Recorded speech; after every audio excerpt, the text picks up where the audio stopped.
I'm Austin. No, I'm not. Austin and RJ's no duh, really cool, super fun blind. Who knows what episode? Blind.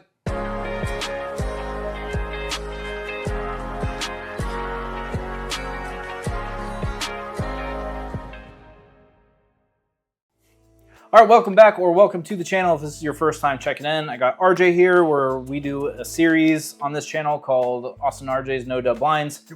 Basically allocated versus non-allocated, unicorn versus less unicorn but maybe still allocated, modern versus dusty. Or Jim Beam versus Jim Beam, you know? Yeah, that was, I don't know how many episodes. A couple weeks ago at least, yeah. Yeah, I would say at least, probably. Yeah, depending on when this comes out. I released it yesterday. So we are starting off doing this a little bit different, kind of ripping off Stuff and Whiskey and ADHD Whiskey, Matt Porter, a little bit. I really like the idea of doing double blinds. So RJ and I, we recorded a few blinds that he set up for me, and then that kind of got me thinking about this idea. Well, inevitably, when we started the No Duh, I would either pour something for him or he would pour something for me. Right. So now I'm kind of rip off some other channels a little bit, where we put together a sample pool. That way it's double blind for both of us. Right. And it makes it more fun that way. So it does. When one of us knows what it is, we can kind of guess at it or whatever, and that can maybe influence our decision, and we could even influence each other on that. This way, it's just completely blind for both of us. Yep, exactly. Only caveat is that this is, hopefully, fingers crossed, the last one where I actually know what these samples are. Right. Because this sample came in 1 ounce versus a 2 ounce, and some sticker issues made it to where I know what we're drinking, but I don't know the order. So sure. All right, we'll get into it. Like, comment, subscribe, do all that stuff, and we're gonna get into this Ding. one. Which side should we start with? Let's start with our left. Okay. So our left side. Ooh, that smells good. Immediately smells good. A little cherry in there. Yeah, definitely fruit. I get that kind of like pool water thing that I get sometimes. Honestly, this smells like it could be at OWA. This smells reminiscent of OWA to me. Maybe like an older batch.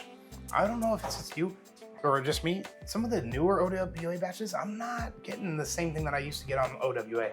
I guess that wouldn't really surprise me too much, but there's a dark note in there too. Yep, like a dark chocolate almost, or a... Yeah, so some chocolate, some cherry or red fruit. Still a little bit of nuttiness in there too, almost a walnut. Oh, yeah, I could see that. I could see that for sure. Okay, first sip.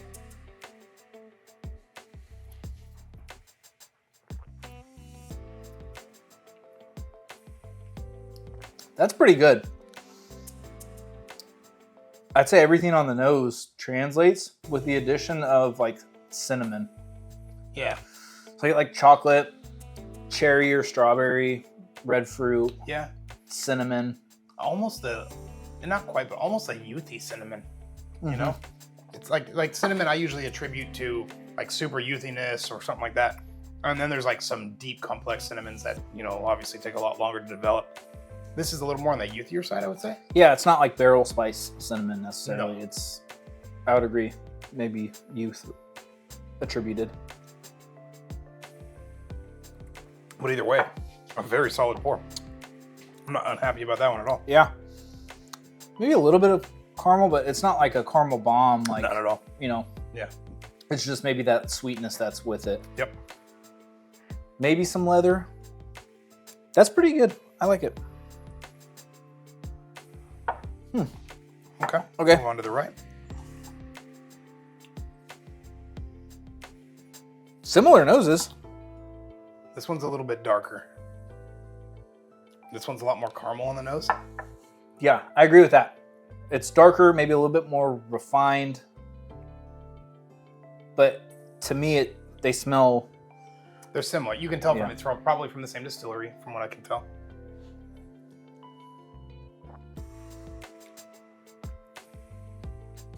I think there's more heat on this one.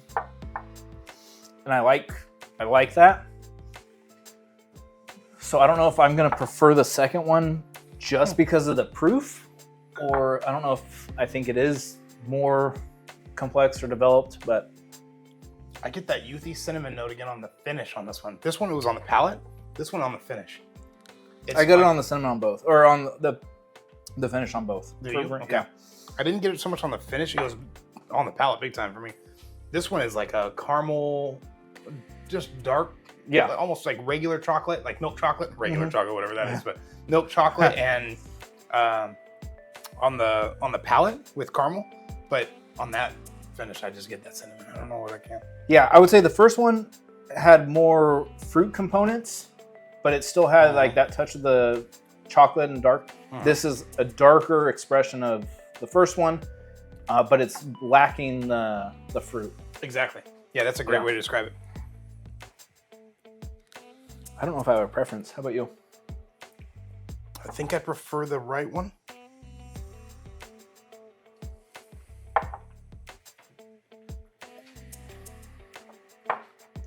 I'm getting kind of a less desirable note on the second one now. There was something on the finish here that was really good. Coming back to it, I like the first one.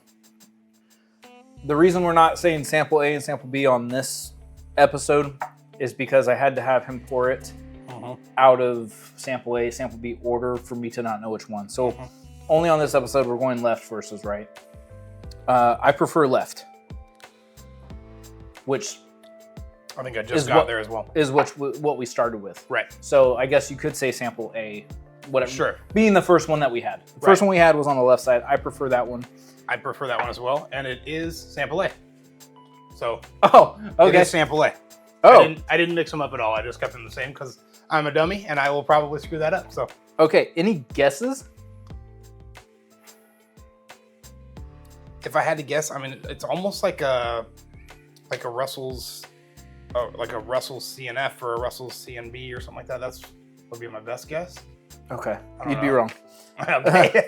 As typical. So our sample B, the right side, is our least favorite. So we'll start with the reveal on that. Okay. And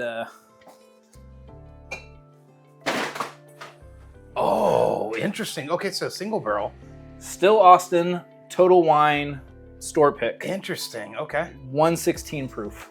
So Still Austin is a fantastic distillery, and that's where that proof difference was. And you'll find out. You'll find out why. Okay. So, given that this was Still Austin, so the crafty note was what I was getting on this one. That crafty Texas funk kind of was there a little bit, and that was that off-putting thing that I got. Got it. Okay. Any guess on sample A? Maybe red corn. Still Austin red corn or something like that.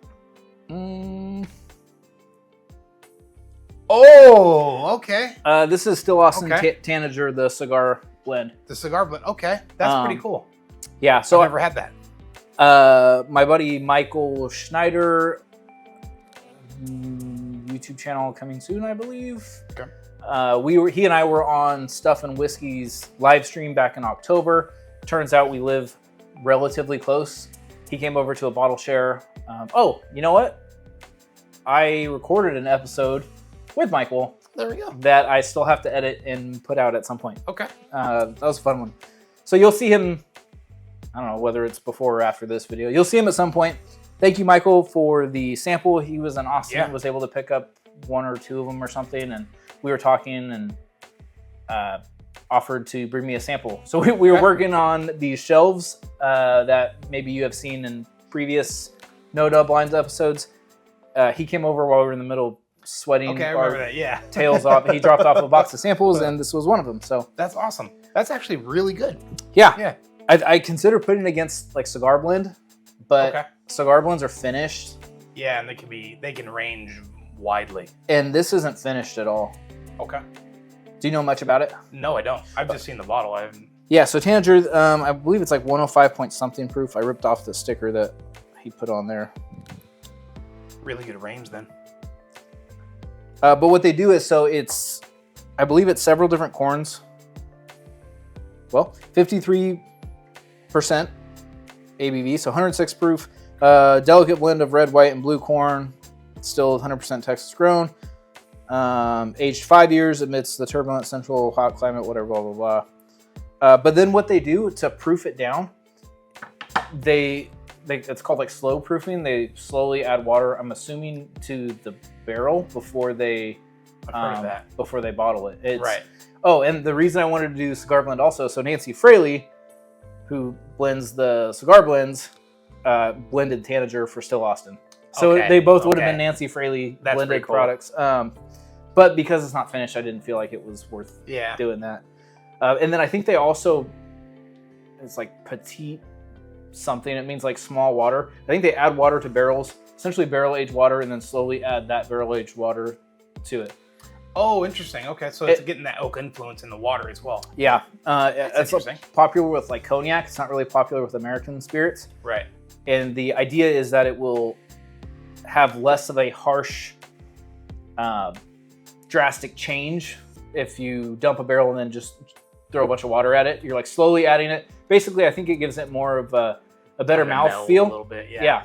Okay. And it makes it seem more full flavored, closer to like a cask strength without being actual cask strength. Okay. Is what that idea is. But they were both actually pretty darn good. I did not like this when I first opened it. You can see it's still basically full because I only tried it once and then I filled the 2 ounce sample with or a 1 ounce sample with this. So still basically full. Okay. I don't hate it though, so that's a good sign. Right. I did not like it at first. But, Well, and we mix. I didn't blend this one. They were just so similar that I. But typically, we do that with all of them. So I think that's where we are wrapping this up. Oh, Tanager limited release comes in a cool little box. The cork has like a cool little eggs on it. What was it, like 150, almost 200? Something like that. They weren't like crazy available, but they were around. They hit our total wines and stuff. I didn't get one, obviously.